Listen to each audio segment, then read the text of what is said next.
പാത്തു ഞങ്ങളുടെ ലൈഫിലേക്ക് വന്ന സമയത്ത് ഷാനി മീനു ഒക്കെ അവരൊക്കെ ഒരുമിച്ചാണ് ഞങ്ങൾ കാണുന്നത്.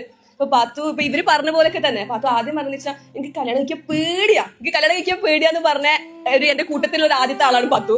അപ്പൊ പാത്തു അന്ന് മുതലേ പറയാനുള്ള റീസൺ എന്ന് പറഞ്ഞു കഴിഞ്ഞാൽ പാത്തുവിന്റെ സങ്കല്പത്തിൽ എങ്ങനെയാ വെച്ചാൽ പാത്തു കല്യാണം കഴിക്കാൻ പോകുന്ന ആള് ഭയങ്കരമായിട്ട് ഓളെ പാമ്പർ ചെയ്യണം, ഇങ്ങനെ കൊഞ്ചിക്കണം, എന്തെങ്കിലും പ്രശ്നം വന്നാലും സാരില്ല മോളെ ഇറ്റ്സ് ഓക്കെ എല്ലാം പറഞ്ഞ് അങ്ങനെ ഭയങ്കരമായിട്ട് കൊഞ്ചിക്കുന്ന പാമ്പർ ചെയ്യുന്ന ഒരാളായിരിക്കണം പാത്തുവിന്റെ ഹസ്ബൻഡ്. പാത്തുവിന് ഭയങ്കര നിർബന്ധം ഉണ്ടായിരുന്നത്.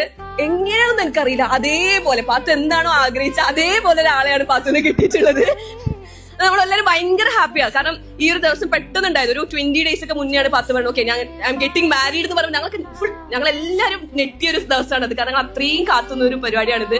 പാത്തു കുറെ ആഗ്രഹിച്ചിട്ടുണ്ടായിരുന്നു, നാസിമും കുറെ ആഗ്രഹിച്ചിട്ടുണ്ട്. ഈ ഇവിടെ കൂടിയ ഓരോരുത്തരും ആഗ്രഹിച്ചൊരു ദിവസമാണ് ആക്ച്വലി ഇന്ന്. നമ്മൾ ഭയങ്കര ഹാപ്പിയാണ്, അത്രയും ഇമോഷണലും ആണ്. കാരണം എന്താ ഇത് നടക്കണം എന്ന് ഞങ്ങൾക്ക് അത്രയും ആഗ്രഹം ഉണ്ടായിരുന്നു.